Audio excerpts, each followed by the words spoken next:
Luz y sal, hermanos.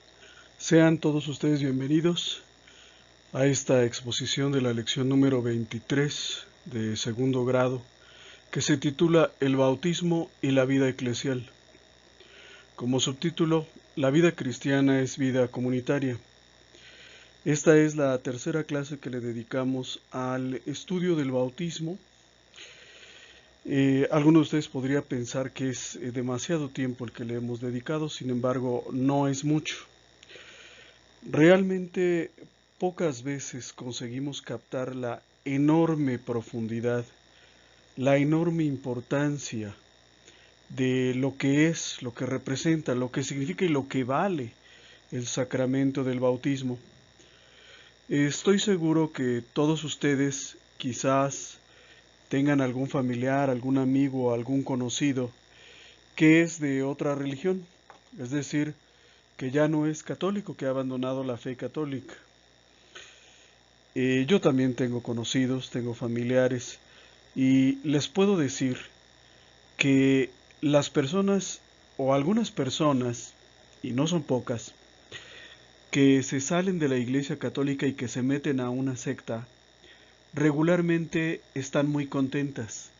Y están muy contentas porque ahora captan, aunque sea lejanamente o borrosamente, lo que significa el sacramento del bautismo. Entonces, están felices de pertenecer a una secta, están felices de pertenecer a la iglesia que fundó tal o cual hombre, están tan felices que muchas veces no les importa saber que la secta a la que pertenecen pues es simplemente una invención humana. Y traigo esto a colación para que ustedes vean cómo cuando una persona comienza a entender lo que es el bautismo, se alegra tan de sobremanera que es capaz incluso de pasar por alto otras cosas que también son muy importantes, como la historia y algunas enseñanzas de Jesús. Entonces, hay que profundizar en el bautismo y el día de hoy vamos a profundizar en el aspecto eclesial del bautismo. Ciertamente yo me bautizo, ¿verdad? Y por lo tanto el bautismo es un acto individual, pero es un acto individual que tiene consecuencias en la comunidad, es decir, forma comunidad, nos saca de nuestro aislamiento y nos proyecta hacia la comunidad. Y eso es lo que vamos a ver precisamente el día de hoy. Por eso les digo, tengan en mente esta idea, como cuando una persona, ¿sí?, se sale de la Iglesia Católica y alguien le explica un poquito de lo que es el bautismo, cómo se alegra, cómo se siente contenta, cómo se siente maravillada. Me acuerdo mucho de un hermanito que cayó en una secta y decía: qué honor ser evangélico, qué honor ser pentecostal, qué honor ser testigo de Jehová. Es decir, estaba feliz. Y esa felicidad es la que nosotros como cristianos católicos debemos de vivir. Nosotros éramos cristianos 1500 años de que estos aparecieran y estos están felices y nosotros tristes. Y obsérvalo. Ellos están felices de pertenecer a la secta que fundó el hermano Aarón. Y tú no estás feliz muchas de las veces de pertenecer a la iglesia que Cristo fundó. Y tú sí lo puedes demostrar, ¿sí? Entonces vamos el día de hoy a ver el bautismo desde la perspectiva eclesial, desde la perspectiva comunitaria. Antecedentes. Hemos visto al bautismo en sus diferentes aristas. Lo hemos visto como la puerta de entrada a la iglesia. Lo hemos visto como Pascua, es decir, como paso de la muerte a la vida, de la esclavitud hacia la libertad. Lo hemos visto como liberación, liberación del poder de Satanás y del poder del pecado. Lo hemos visto desde la perspectiva de la justificación. Por el bautismo nuestros pecados nos son perdonados y en esa medida adquirimos la justicia que nos permite entablar un diálogo y una relación con Dios, como decir Padre Nuestro, es decir, decimos Padre Nuestro porque previamente fuimos justificados, lavados de nuestros pecados. Hemos visto también al bautismo como fuente de santificación. es fuente de santificación precisamente por la misma razón en la que o por la que nuestros pecados son borrados. Exentos de pecados, pues somos santos, ¿verdad? Santos como Dios es santo. Hemos visto al bautismo también como salvación. Por el bautismo nosotros nos incorporamos a la comunidad de los que buscan su salvación, no en las cosas del mundo, no en los poderes del mundo, sino su salvación en Cristo. Hemos visto al bautismo como conversión, como cambio de vida, como cambio de forma de pensar, como un renacer, como un ser un hombre nuevo. Y lo hemos visto también como requisito. Al ser el bautismo un rito de iniciación en la vida cristiana, pues es también un requisito importante para poder recibir los demás sacramentos y auxilios espirituales de la Iglesia. Decíamos precisamente hace unas clases, es un absurdo que yo me quiera casar como se casan los cristianos si yo por principio de cuentas no soy cristiano porque no estoy bautizado. En ese caso, la Iglesia lo que pide es que la persona primero se bautice. Y eso sucede con mucha frecuencia, ¿verdad? Una niña, digamos, que pertenece a una familia alejada, un día va a unos 15 años, ve el vestido, ve la fiesta, ve los chambelanes y se emociona y quiere que también se le hagan sus 15 años, pero alguien le dice, ¿qué crees? Necesitas una misa. Sí, pero no vas a poder comulgar. ¿Por qué? Pues porque no he hecho mi primera comunión. Y entonces, ¿verdad? Pues se puede salvar ese requisito, pero cuando no ha hecho o no ha sido bautizada la persona, se tiene que bautizar, es decir, ingresar como catecúmeno, bautizarse, recibir la primera comunión y ahora sí los 15 años, pero no puede ser primero los 15 años y después el bautismo. ¿Sí? Entonces también en cierto sentido es un requisito. No me gusta mucho la palabra requisito, pero es la que utiliza la lección. No me gusta por una razón, porque todos nosotros cuando estuvimos alejados de Cristo, veíamos a nuestra fe desde una perspectiva burocrática, es decir, nos relacionábamos con Dios como nos podemos relacionar con la autoridad hacendaria. Ya cumplí con mi declaración anual y ahora hasta el siguiente, ¿no? Entonces por eso no me gusta mucho hablar de como requisito, pero bueno, en cierto sentido también lo es, ¿no? Aunque esa forma de relacionarse con Dios de la que yo les acabo de hablar, como si fuera la autoridad hacendaria, pues es una forma que no es correcta, ¿ok? Con Dios no nos podemos relacionar de esa manera. Bueno, vamos a establecer una cosa. Nosotros, los cristianos, creemos en un solo Dios. Nuestra fe está codificada en el credo y es una sola fe. No son muchas, no puedo creer lo que yo quiera, no puedo quitarle o añadirle a la fe. Tenemos un solo Dios y una sola fe. Cristo, para realizar o para continuar más bien su obra salvífica en el mundo, fundó una sola iglesia, Mateo 16, 18, y esta sola iglesia nos da un solo bautismo. ¿Sí? Ustedes me van a decir, sí, Alejandro, pero tú mismo acabas de decir que hay muchas sectas que dan remedos de bautismo. ¿Eh? Bautismos falsos, bautismos balines. Pues sí, sí los hay, pero bautismos, hermanos, solo hay uno y es el que se recibe en la Santa Iglesia Católica una sola vez en la vida. No me puedo ni rebautizar, ni desbautizar, ni nada por el estilo, aunque haya mucho loco que quisiera que existiera la desbautización o la rebautización. Esto que yo les acabo de decir, San Pablo lo explica con las siguientes palabras. Así como el cuerpo tiene muchos miembros, ¿verdad? Y sin embargo es uno, estos miembros, a pesar de ser muchos, no forman sino un solo cuerpo. Así también sucede con Cristo, porque todos hemos sido bautizados en un solo espíritu para formar un solo cuerpo, judíos y griegos, esclavos y hombres libres, y todos hemos bebido de un mismo espíritu. Palabra de Dios, te alabamos, Señor. San Pablo explicaba lo que es la iglesia utilizando la figura o la imagen de un cuerpo humano.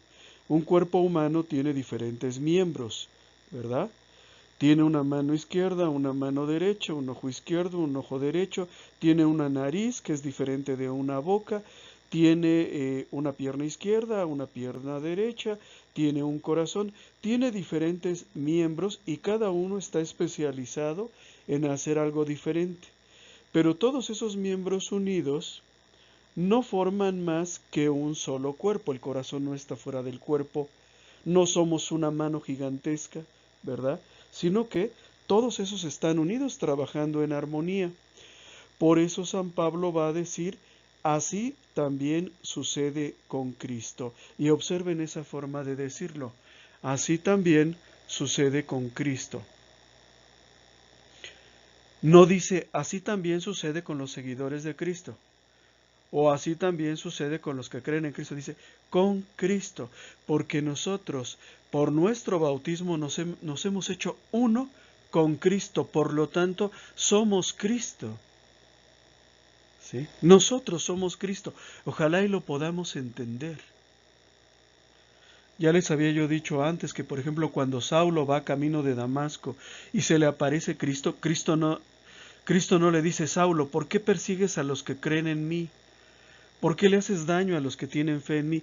Dice, ¿por qué me persigues? Porque cuando tú persigues a los cristianos, me estás persiguiendo a mí. No hay diferencia entre Cristo y el cristiano. Fíjense bien esa forma de hablar de San Pablo, para que sepan qué terreno están pisando o estamos pisando y para que sepamos quiénes somos. Nosotros somos Cristo por nuestro bautismo.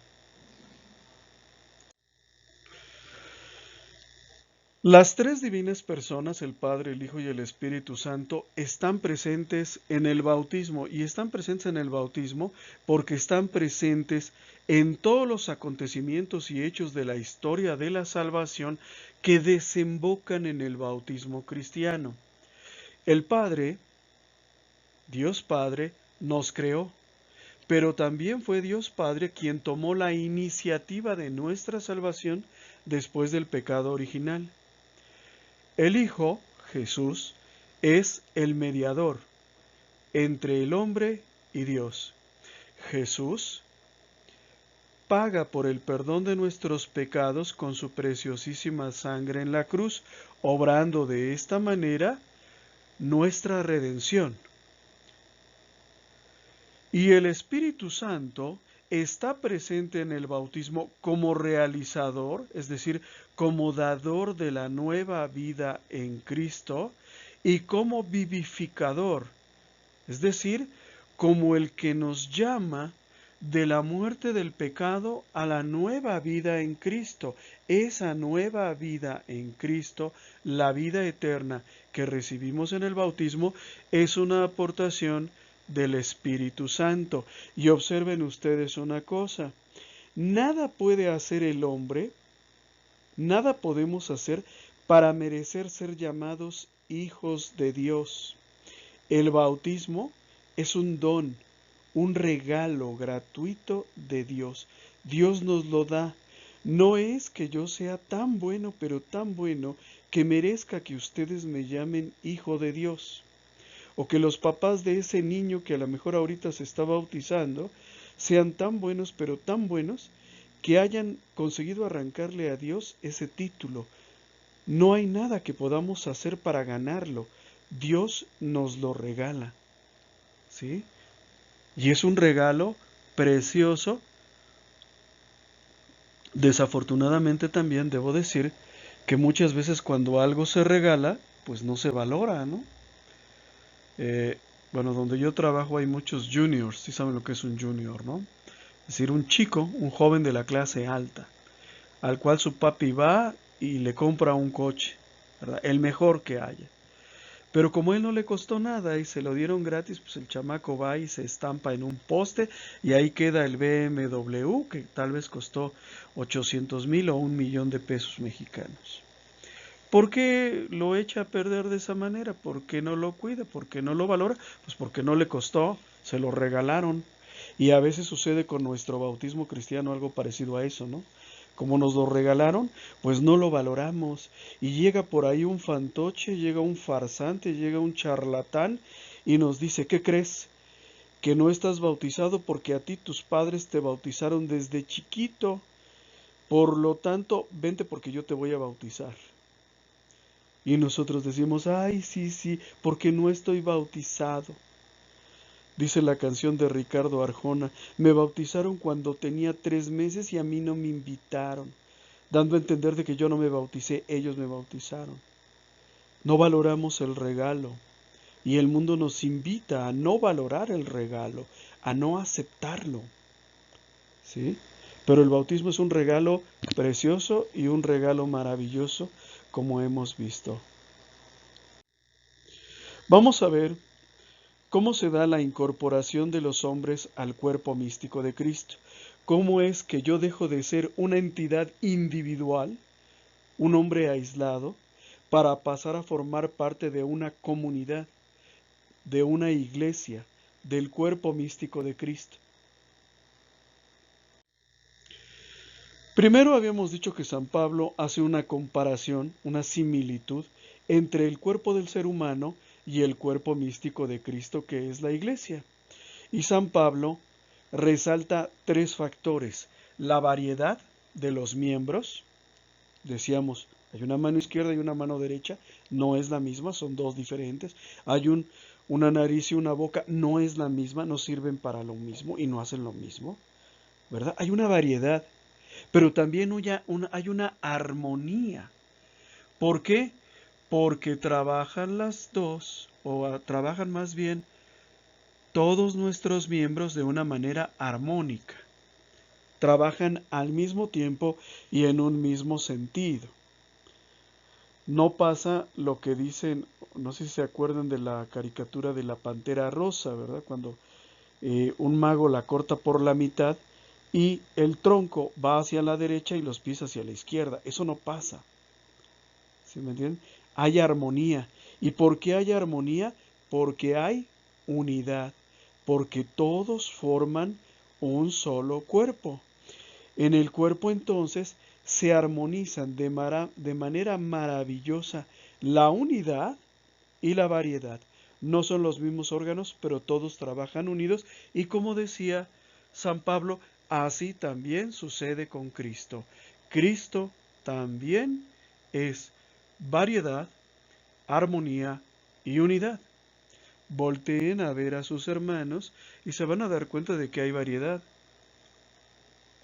Habemos pues algunos más altos, otros más chaparritos, unos más gorditos, otros más delgaditos, y así sucesivamente. Hay variedad, pero todos nosotros trabajamos en armonía por el reino de Dios. ¿Y por qué podemos trabajar en armonía si somos tan diferentes? Pues porque entre nosotros hay unidad. Y eso mismo que pasa en el cuerpo sucede también entre nosotros. Por supuesto que el diablo hace también su trabajo y logra meterse a nuestras escuelas de pastoral, logra meterse a nuestras parroquias, a sembrar la disensión, la discordia, a romper la unidad. Y entonces es cuando suceden los problemas, ¿verdad? Cuando se rompe la armonía, pero eso ya es trabajo de Satanás. Todo lo que es de Dios propende a la unidad porque Dios es uno. Y si en escuela de pastoral no hay unidad, es señal de que el diablo ha estado trabajando ya con nosotros y que algunos ya le hicieron caso y algunos se están comportando quizás como sus servidores en lugar de servidores de Cristo. ¿Okay? Jesús con nosotros ya somos un solo Cristo, solo hay un Cristo. Y nosotros, por nuestro bautismo, hemos sido incorporados al cuerpo místico de Cristo, en donde Cristo es la cabeza y nosotros somos sus miembros. ¿Con qué manos va a curar Cristo? Con las tuyas. ¿Con qué corazón va a amar Cristo? Con el tuyo. ¿Con qué pies va a ir Cristo a visitar a un enfermo o a un preso? Con los tuyos. ¿Sí? Nosotros, por nuestro bautismo, ya somos uno con Cristo. Ojalá lo podamos entender. Ya somos uno con Cristo. ¿Sí? Y Cristo va a ayudar, y Cristo va a socorrer, Cristo va a salvar. ¿A través de quién? ¿De la tele, de internet, de este video? No, a través de ti y de mí. ¿Sí? El bautismo precisamente tiene esa función. Al ser un rito de iniciación, el bautismo nos introduce en la comunidad que es la iglesia. El propósito del bautismo, pues, es ayudar a construir, a ampliar el cuerpo místico de Cristo. En el mundo priva la pluralidad, la disparidad y la hostilidad. Somos diferentes, hay pluralidad. ¿Es malo eso? No, no es malo. Pero de esa pluralidad, a veces, o más bien no a veces, sino con mucha frecuencia, se desprende la disparidad, la injusticia. Somos hombres y mujeres, qué bueno que haya pluralidad, pero a veces esa pluralidad se convierte en dominio u opresión de unos sobre otros. Qué bueno que haya personas buenas para hacer negocios, que tengan esa habilidad, que tengan esa capacidad. Y qué bueno que haya otras personas que tengan, ¿verdad?, su fuerza física para trabajar. Pero a veces eso es fuente de disparidad, de explotación. Y por lo mismo se convierte también en fuente de hostilidad, de conflicto. Pónganse a pensar ustedes en todos los conflictos que vemos todos los días. Yo, por ejemplo, vivo en Ecatepec. Aquí para pasar de una colonia a otra hay rejas. No es tan simple. Para cruzar una calle hay rejas. Si no tienes llave o si la puerta no está abierta, perdóname, pero no vas a entrar. ¿Y qué es eso? Hostilidad. ¿Sí? Lo mismo era en las épocas de Cristo. En las épocas de Cristo, los romanos eran los amos del mundo y trataban con desprecio a los pueblos dominados. Los griegos eran dominados por los romanos, pero para ellos los romanos eran unos bárbaros que no se podían comparar con el noble y culto pueblo griego, y siendo esclavos, no dejaban de lanzar una mirada llena de desprecio a sus amos romanos. ¿Sí? Los judíos, es decir, en las épocas de Cristo, los que se consideraban parte del pueblo de Dios, despreciaban también a todos aquellos que no pertenecían al pueblo de Dios, llamándolos gentiles. Esa palabra gentil hoy es sinónimo de amable, pero cuando vivía Jesús y en el contexto cultural en el que Jesús vivió, no era nada amable, ¿eh? Un gentil era algo así como un animal que habla, es decir, así se le despreciaba al otro. Y en ese ambiente surgió nuestra fe, en ese ambiente en donde había señores libres y había esclavos. Había dominio de los romanos sobre los judíos y sobre muchos pueblos. Pónganse a pensar, por ejemplo, en San Pablo, cuando predicaba el Evangelio y había dos hombres escuchándolo. Uno que era amo y otro que era el esclavo del amo. Y que a lo mejor esa misma tarde el amo le había recetado unos 20 latigazos por haberse portado mal. Pues a esos Jesús les enseñaba la doctrina del cuerpo místico de Cristo. Hoy también en nuestros días tenemos disparidad y tenemos hostilidad, tenemos división y tenemos confrontación, pobres contra ricos, ¿verdad? Sobre todo nosotros que somos mexicanos, actualmente se equipara el ser pobre a ser bueno y ser rico a ser malo. Rico se hace sinónimo de corrupto. ¿Qué es eso? El odio al rico predicado de manera sistemática, que se ha vuelto ideología de Estado, muy peligroso ahí donde ha existido antes. Pero es solo una pequeña muestra de cómo hay confrontación de pobres contra ricos con ánimo de revancha, con ánimo de venganza. También hay confrontación entre mujeres y hombres. Eso es una realidad. Estadísticamente probado que por el mismo trabajo las mujeres ganan menos que los hombres. También hay conflicto con los inmigrantes ilegales. Ahora en nuestro México se ha puesto de moda la discriminación, el odio y a veces hasta la violencia contra nuestros hermanos que vienen de América Central. ¿Cuándo habíamos sido nosotros así? Eso es una novedad que no tendrá ni 2 años que existe. Suben un video a las redes sociales. Hondureños saqueando un supermercado mexicano. Y yo les digo, oye, yo veo personas que están saqueando un supermercado, pero tú cómo sabes que son hondureños? Porque a mí tú me enseñas una fotografía de un hondureño y un mexicano y yo no veo la diferencia, ¿eh? Pues es que hay odio contra el inmigrante ilegal, como si migrar fuera un delito o entrar en territorio mexicano pues fuera algo muy grave. Puede ser un delito en términos de lo que es el Código Civil o la ley de migración, pero no es un delito en el sentido de que hayas privado a alguien de la vida o lo hayas robado, le hayas causado un daño, ¿no? Tenemos conflicto del campo contra la ciudad, lo seguimos teniendo. 1 kilo de aguacates no te cuesta lo mismo en una plantación en Michoacán que en la central de abastos de la Ciudad de México.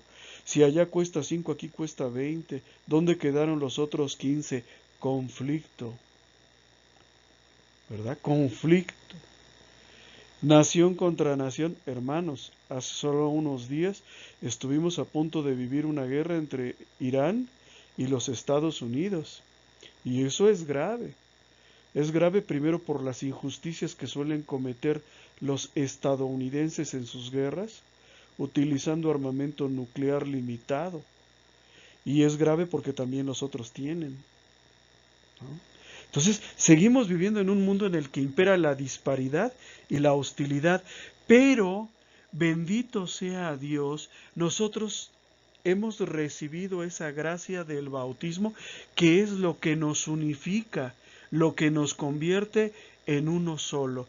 ¿Y cómo? ¿De dónde le viene al bautismo esa capacidad, esa potencia unificadora de la acción del Espíritu Santo? Somos uno solo, no según la carne, sino según el Espíritu, porque todos hemos recibido el Espíritu Santo en nuestro bautismo, y sea mexicano, sea guatemalteco, sea hondureño, sea salvadoreño, sea lo que sea, es el mismo bautismo que hemos recibido todos y por lo tanto somos hermanos. Y esto es muy importante. Si era importante en las épocas en las que Jesús enseñó esto, es todavía más importante el día de hoy, en el que tenemos guerras en donde mueren millones de personas. ¿Cómo el Espíritu Santo nos une? Nos une porque nos santifica, porque nos lava de nuestros pecados y porque nos justifica para que podamos reconocer en nosotros el rostro de Dios. ¿Sí? Una vez que hemos sido liberados de nuestros pecados por el bautismo, esto en el rito del bautismo se da por medio de un pequeño exorcismo que el sacerdote pronuncia, ¿renuncian todos ustedes a Satanás y a todas sus obras y seducciones? Y respondemos, sí, renuncio. Pues eso es un pequeño rito de exorcismo. ¿Para qué? Para romper las cadenas de Satanás sobre nosotros. Y de esa manera hemos sido santificados, hemos sido constituidos en justos, capaces de relacionarnos con Dios y de llamarnos sus hijos, porque aunque somos hombres, aunque somos mortales y aunque frecuentemente caemos y cometemos errores, ¿sí? Por la sangre de Cristo en la cruz hemos sido justificados, hemos sido constituidos en justos. En 1 Corintios capítulo 6 leemos, pero ahora han sido purificados, santificados y justificados en el nombre de nuestro Señor Jesucristo. ¿Y cómo se da esto?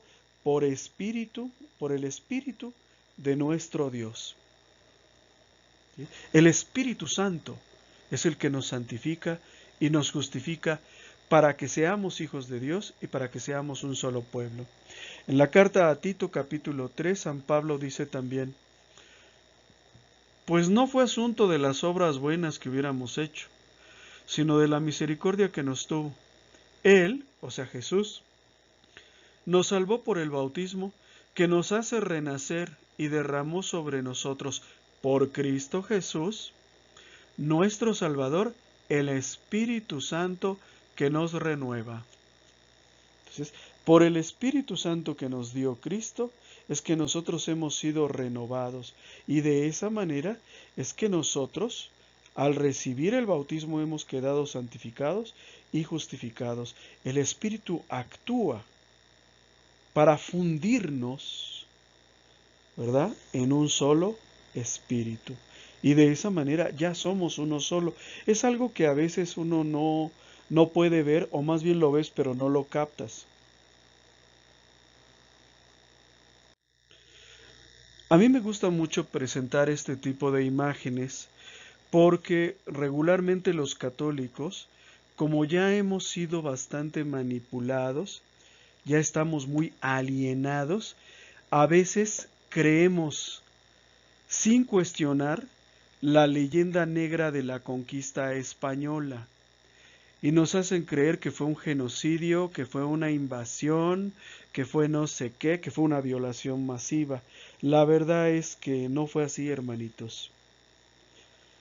Los españoles en sus conquistas, que por supuesto eran hechos de armas, no procedían como procedieron los blancos protestantes en sus conquistas. Los españoles católicos se mezclaban con los pueblos autóctonos para fundar nuevos pueblos. Yo cuando estoy dando mis pláticas prebautismales, que frecuentemente me toca darlas, siempre les digo a las personas que están ahí conmigo, les digo, a ver, véanse sus manos, coloquen las palmas hacia abajo y véanse las manos. ¿Somos negros? No. ¿Somos blancos? Tampoco. Bueno, pues ese tipo de manos difícilmente te las vas a encontrar en un país fundado por los protestantes. Para los protestantes, mezclarse con los locales era poco menos que ir contra la naturaleza. Era una verdadera aberración. Era algo casi demoníaco. En los Estados Unidos, el principal país protestante del mundo, de hecho de donde vienen la mayor parte de sectas que invaden nuestra América Latina, todavía hasta 1960 estaban prohibidos los matrimonios entre blancos y negros. Eso, en América Latina, en los países de raigambre cultural español, jamás se prohibió. Sí había una noción de que casarse o tener una esposa blanca se veía como un símbolo de estatus, justo como ahora vemos a los celulares. Pero nada más, o sea, no estaba prohibido casarse con una negra, no estaba prohibido casarse con una india. Por eso, cuando tú ves estadísticamente, en México aproximadamente el 92% de la población somos mestizos, mezcla de español e indígena o de español y negro. Pero si tú te vas a los Estados Unidos, solamente tienes aproximadamente un 2% de mestizos, a lo sumo el 3%, y ya estoy siendo exagerado.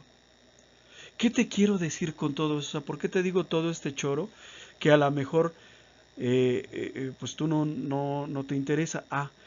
Tiene que ver porque llevamos la catolicidad de la iglesia impresa en la piel. ¿Sí? Esa piel que tú tienes no se podría entender sin el bautismo que nos hace a todos nosotros un solo pueblo. ¿Sí? No se podría entender. Tú vete a Nueva Zelanda, por ejemplo, y te vas a dar cuenta de que allá o son blancos, blancos, blancos, rubios, o son negros, negros, negros. No te vas a encontrar mestizos así como aquí. Eso no existe por allá. Y si existe es un fenómeno puramente incipiente y limitado.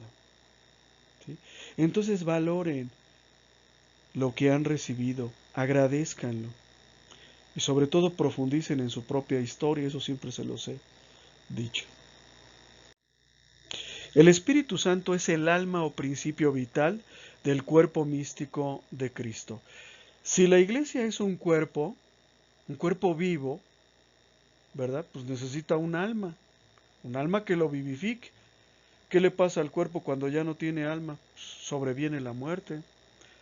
Bueno, pues el alma de la iglesia es el Espíritu Santo, es lo que le da vida. Yo no sé si ustedes hayan seguido mi consejo de leer historia de la iglesia. Algunos me imagino que sí y otros pues me imagino que no. Los que hayan conocido un poquito de historia de la iglesia se van a dar cuenta de que ha habido muchas ocasiones a lo largo de estos últimos 2000 años en donde la iglesia casi desaparece, ¿verdad? Es decir, ya casi que la iglesia ya no existe. Y sin embargo, en ese momento el Espíritu Santo suscita la santidad dentro de la iglesia para que esa iglesia que estaba en ruinas vuelva a resurgir. Santos como San Francisco de Asís, como Santo Domingo, ¿verdad? Santos que en su momento les tocó vivir en una iglesia como la nuestra, como la que nos tocó a nosotros. Una iglesia en ruinas, agrietada, traicionada, abatida, ultrajada. A ellos les toca vivir en una iglesia así y ellos, perseverando en la santidad, le devuelven el impulso a la iglesia, esa iglesia cuyos enemigos llevan siglos vaticinando que va a desaparecer. Siglos, siglos. ¿No? Y entonces el Espíritu Santo la rescata una y otra y otra y otra vez. El Espíritu Santo es quien da unidad y vida a todo el cuerpo místico de Cristo. Es como la savia del árbol, es como el alma del cuerpo. Él es el que nos lo da. Y ustedes lo van a ver precisamente ahora que la iglesia pasa por tiempos tan oscuros, es precisamente ahora donde tenemos más mártires.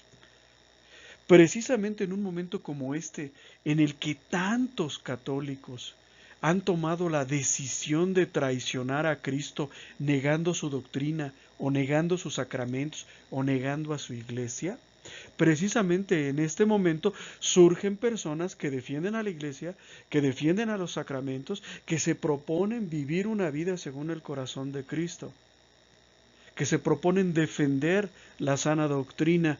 Nunca dejaré de recomendarles que escuchen a los verdaderos maestros, que andan yendo a buscar maestros protestantes. 20 cash lunas no hacen un solo Fray Nelson Medina, no hacen un solo Santiago Martín, no hacen un solo Fernando Casanova, no hacen uno solo. ¿Sí? ¿Y por qué es importante acercarse, Fray Nelson Medina, al Padre Santiago Martín?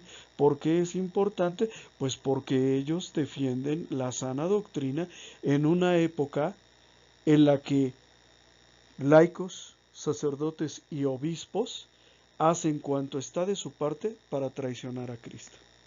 Cuanto está de su parte. ¿Sí?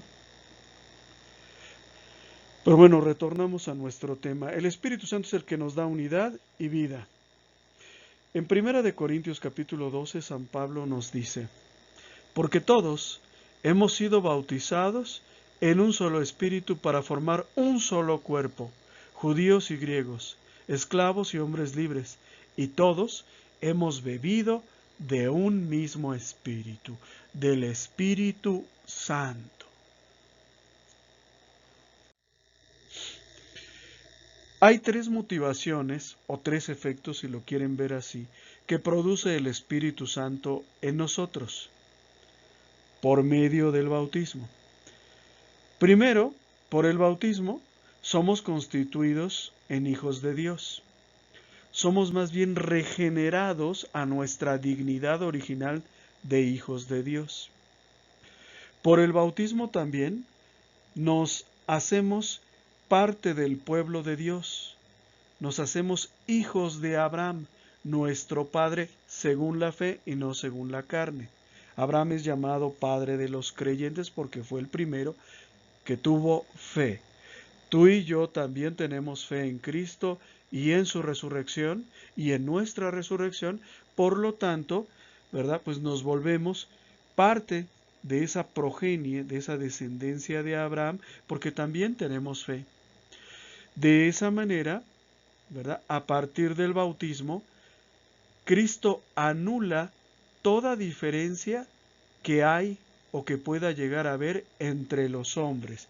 Si hay diferencias ahorita, si hay discriminaciones y si hay espíritu de dominio, no se debe al bautismo, sino que es algo que va en contra del bautismo que hemos recibido y es indudablemente un fruto del trabajo de Satanás entre nosotros. El hecho de que haya mexicanos apedreando a los inmigrantes centroamericanos es una señal de que Satanás está trabajando aquí horas extras. ¿Sí? El que haya divisiones, que no puedas pasar por una calle, ¿verdad? Pues es señal de que Satanás está trabajando. Esto San Pablo nos lo explica de la siguiente manera en Gálatas, capítulo 3, versículos 26 al 29. Dice San Pablo: porque todos ustedes, se refiere a nosotros, los cristianos, son hijos de Dios. Hijos de Dios, pero no somos hijos de Abraham. San Pablo agrega: por la fe en Cristo Jesús. Ustedes son hijos de Dios por la fe en Cristo.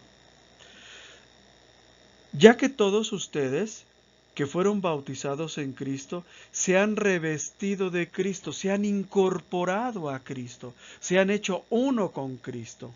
Por lo tanto, dice San Pablo, ya no hay ni judío, ni pagano, ni esclavo, ni hombre libre, ni varón, ni mujer, porque todos ustedes, fíjense qué hermoso, hermanos, todos ustedes no son más que uno en Cristo Jesús. Ya no hay discordias, ya no hay división.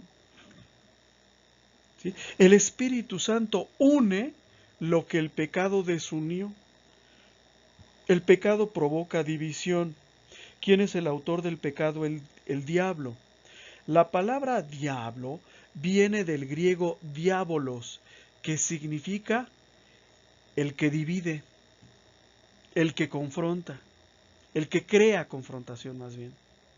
¿Sí? Entonces fíjense bien, el Espíritu Santo reúne, unifica, mientras que el diablo, mientras que Satanás divide, crea discordia, establece divisiones en clases, en partidos, en naciones y en grupos. Pero nos dice San Pablo, si ustedes pertenecen a Cristo, ustedes también son descendientes de Abraham. Según la carne, ¿somos judíos? No, sino según la fe. Nosotros somos descendientes de Abraham, somos parte del pueblo de Dios y por lo tanto también somos herederos de las promesas de Dios. ¿Verdad? ¿Qué promesas? La salvación y la vida eterna. Hermanos, hay vida eterna.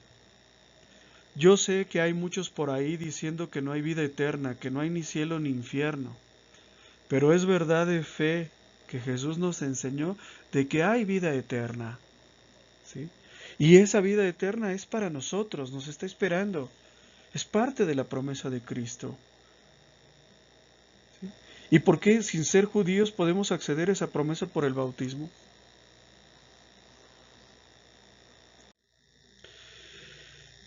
La unidad entre nosotros se consigue por la acción del Espíritu Santo. Vamos a ver, ya lo hemos dicho, pero vamos a ir cerrando la idea. Cristo es descendiente de Abraham, Cristo era judío, Cristo era hebreo. Cristo, por lo tanto, es heredero de la promesa que eh, Dios le hiciera a Abraham, una promesa de felicidad y de realización eterna. ¿Sí? Nosotros, tú y yo, por nuestro bautismo, hemos sido incorporados a Cristo. No hemos sido incorporados al pueblo israelita, sino a Jesús. Y por lo tanto, ¿verdad? También somos herederos de esa promesa. Y nuestra pertenencia a una u otra nación, a una u otra raza, ya no tiene ninguna importancia. ¿Por qué? Porque todos somos uno solo en Cristo. Por eso nosotros ya no tenemos ningún reparo en admitir en nuestros cultos a las mujeres, en darles un papel dentro de la vida eclesial, porque la discriminación no es lo nuestro y no es algo que nosotros hayamos aprendido de Cristo. Cristo establece funciones dentro de la iglesia. Yo soy un catequista, no soy un sacerdote. Eso es una realidad. Y no lo puedo ser porque ya me casé y tengo 3 hijos. ¿Verdad? Mi papel es otro. Mi papel es ser catequista. Pero el hecho de que yo no pueda ser sacerdote no establece ninguna discriminación. Tampoco puedo ser madre y eso no quiere decir que me estén discriminando porque no me festejan a mí en el Día de las Madres o no me dan ningún regalo el Día de las Madres. ¿No? Es solo otro papel, otra función dentro del cuerpo místico de Cristo. Las razas, los sexos, las diferencias, las culturas, las clases, los partidos, todo eso ya no importa entre nosotros. Y eso es algo maravilloso. ¿Por qué los hombres se matan en las guerras? Porque no comprenden esto. Porque pusieron algo por encima de Dios, la patria, la raza, el partido, que les impidió entender esta realidad. Somos hermanos, somos uno solo. ¿Sí? Si lo hubieran sabido, les puedo asegurar que muy pocos hubieran querido ir a la guerra. ¿No? San Pablo nos dice que para ser herederos de la promesa que Dios le hiciera a Abraham, una promesa que nosotros podríamos resumir ahorita de felicidad eterna, para ser herederos de esta promesa debemos revestirnos de Cristo. ¿Y qué significa revestirnos de Cristo? Significa hacernos uno con Él, unirnos a Él tan íntimamente que seamos otros Cristos.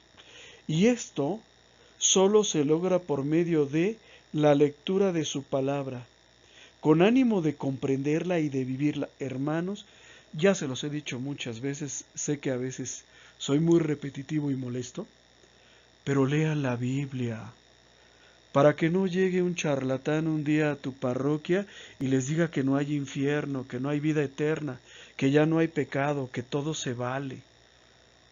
Sí, hermanos, lean la palabra de Dios, léanla con el ánimo de entenderla, pero sobre todo de aplicarla, de vivirla.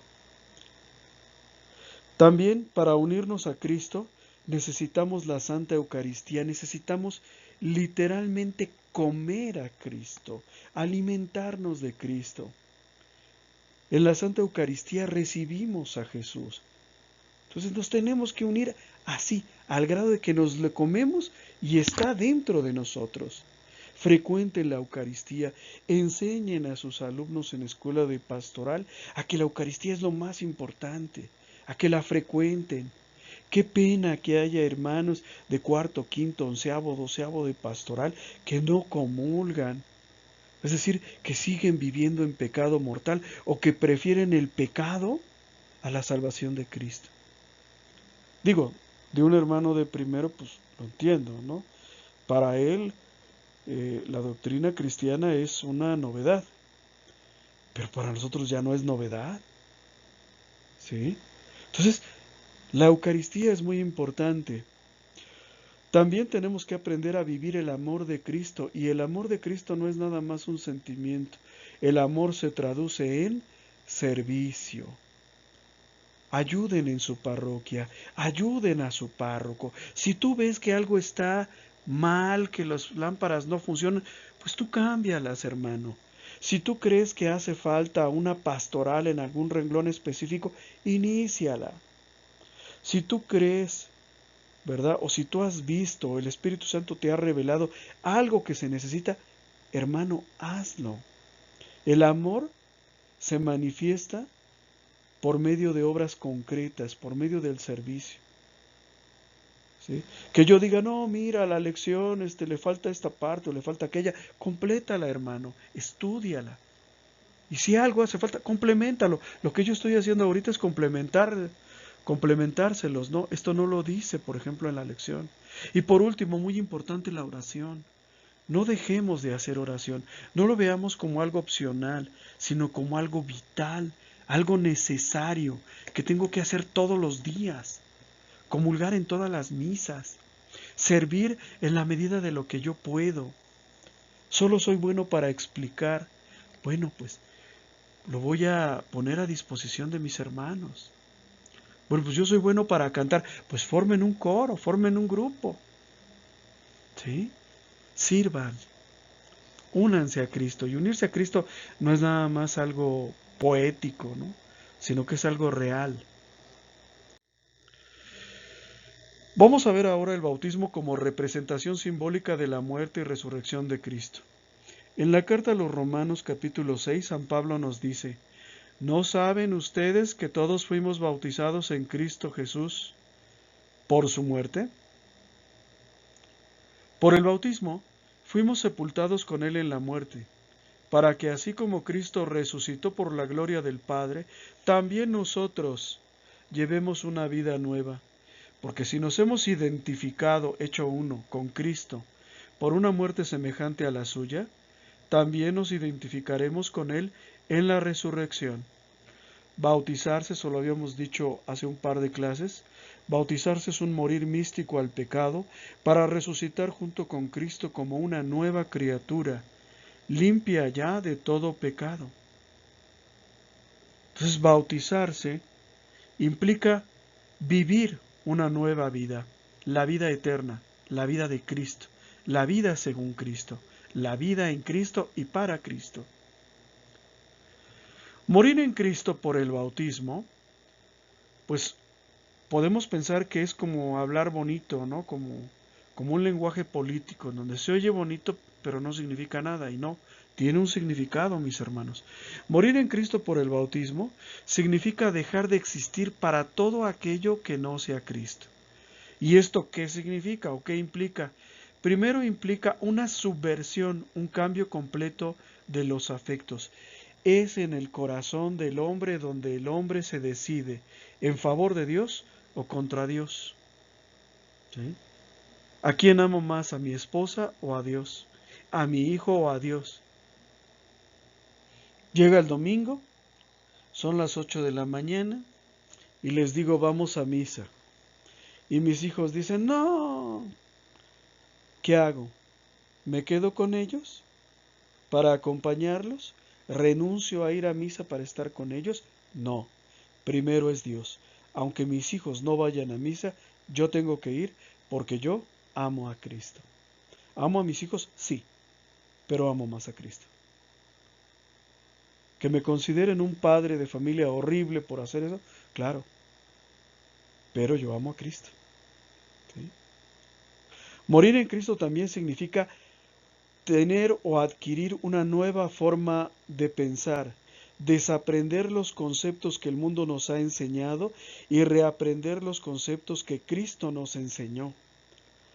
Nosotros para pensar utilizamos conceptos, el concepto de lo que es bueno, de lo que es malo, de lo que es el amor, de lo que es la caridad. Antes de que yo entrara en escuela de pastoral y comenzara a aprender los conceptos de Cristo, si ustedes me hubieran dicho, Alejandro, ¿qué es para ti la caridad? Yo les hubiera dicho lo que dice la televisión. Caridad es sacar una moneda de tu bolsillo y dársela a un pobre. Si una persona saca una moneda, es una persona caritativa. Si saca 20 monedas, es una persona muy caritativa. Pero para mí la caridad era eso, dar limosna. Porque ese era el concepto que el mundo me enseñó de lo que es la caridad. Hoy, que ya estudié en escuela de pastoral, sé que la caridad no es nada más eso. La caridad incluye la limosna, pero no la agota. La caridad es el amor a Dios por sobre todas las cosas y el amor a mis hermanos por amor a Dios. Esa es la caridad.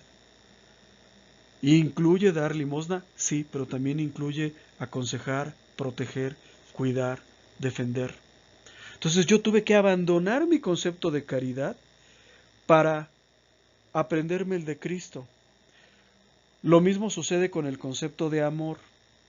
Si ustedes allá por 1994 me hubieran preguntado qué es el amor, yo les hubiera dicho, pues es cuando ves a una mujer muy bonita y te gusta, ¿verdad? Ese sentimiento de deseo hacia ella, de atracción hacia ella, pues es el amor. Hoy que conozco a Cristo, sé que el amor prácticamente no tiene nada que ver con eso, ¿no? O sea, el amor, ¿verdad? No es un sentimiento, el amor es una actitud, es un estilo de vida. El amor es darse uno mismo, ¿sí? Eso es el amor. ¿Y cuándo me doy? Cuando sirvo. ¿Qué tiene que ver eso con la atracción física o con que la chica esté guapa? No tiene que ver nada, nada. ¿Sí me entienden?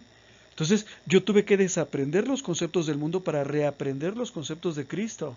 Y eso ustedes lo tienen que hacer. Por eso yo siempre les insisto, pongan atención en los conceptos. Los conceptos son muy importantes, ¿sí?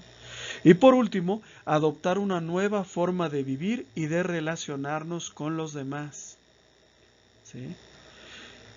¿Cómo ves a tu hermano? ¿Cómo ves a tu hermana? ¿Como alguien de quien te puedes beneficiar?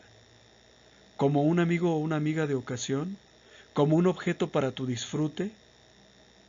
¿Cómo lo ves?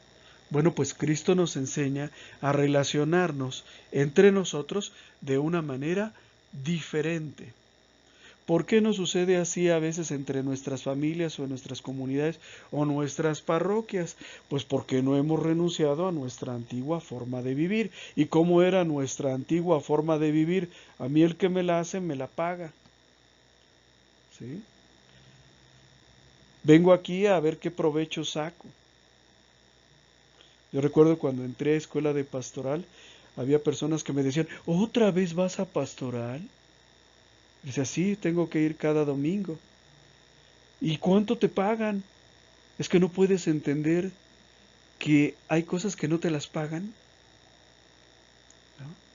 Entonces, tiene uno que aprender una nueva forma de relacionarnos, abandonando la mentira, abandonando el interés propio, abandonando el afán de lucro, el afán de utilizar al otro, ¿sí? Entonces el bautismo es una muerte a todo aquello que no es de Cristo. Y esto tiene consecuencias prácticas muy claras que espero yo poderles transmitir en esta breve exposición. También el bautismo constituye simbólicamente un renacimiento y liberación del pecado. San Pablo en la carta a los Romanos, capítulo 6, dice, nuestro hombre viejo, ese hombre del que hablábamos hace un momento, ha sido crucificado con él, o sea, con Cristo, para que fuera destruido este cuerpo de pecado y así dejáramos de ser esclavos del pecado. porque el que está muerto no debe nada al pecado. Pues sí, el que está muerto ya no tiene deudas. A ver, ve y cóbrale a un muerto lo que te debe. ¿Sí? Pues no te va a pagar, no te va a escuchar, no va a hacer nada. Entonces, nosotros, ¿verdad? Por nuestro bautismo hemos crucificado a nuestro hombre viejo. Hemos sido crucificados junto con Cristo. ¿Para qué? Para resucitar con Cristo como una nueva criatura, libre ya de la esclavitud del pecado. San Pablo nos previene a que si ya hemos sido liberados de la esclavitud del pecado por el bautismo, no volvamos a hacernos esclavos, no volvamos a agachar la cabeza. ¿Sí? Cerrando ideas, el hombre viejo es lo que fuimos antes de enamorarnos, ojo con esa palabra, enamorarnos de Cristo. ¿Y cómo fuimos nosotros antes de enamorarnos de Cristo? Pues fuimos personas normales, mundanos, crueles, egoístas, materialistas, tibios, violentos, groseros, irresponsables, machistas, y ponle una gran cantidad de epítetos por ahí. Eso fue lo que fuimos antes de conocer a Cristo.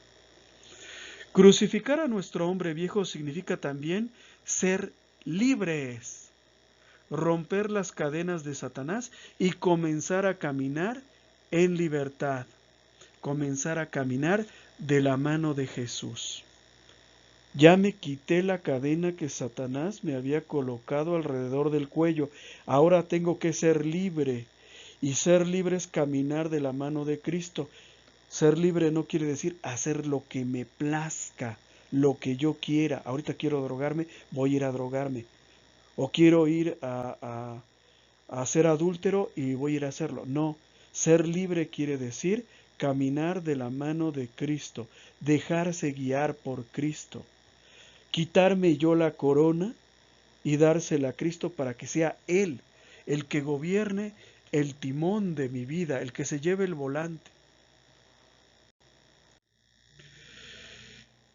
Esto no lo dice la lección, pero yo se los digo.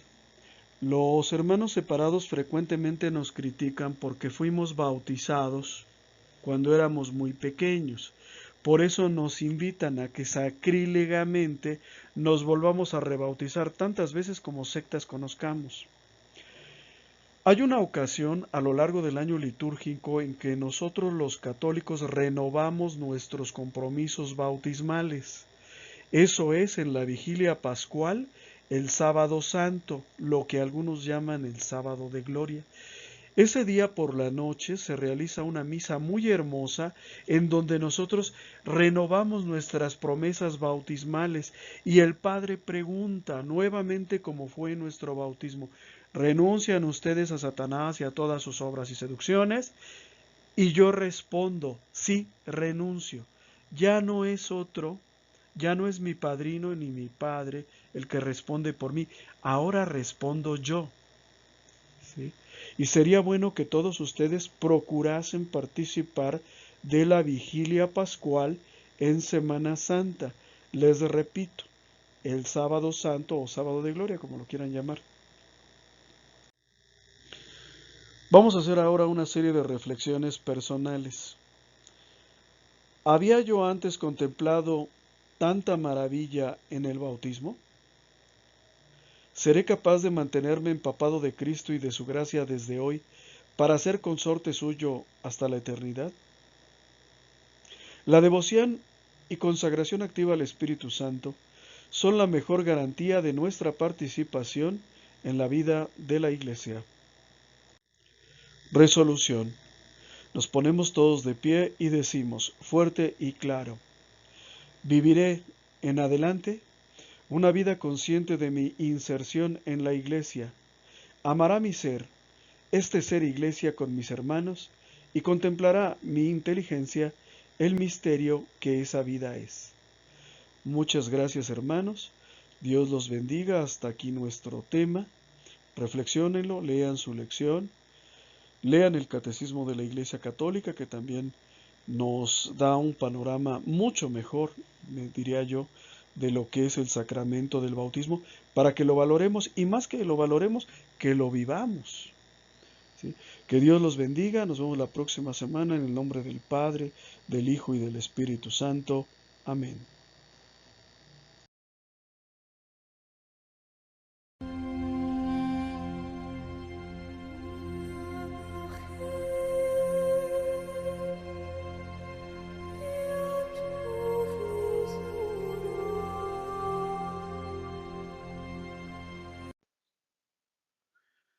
Muchas gracias por tu atención, esperamos que este video haya sido de tu agrado.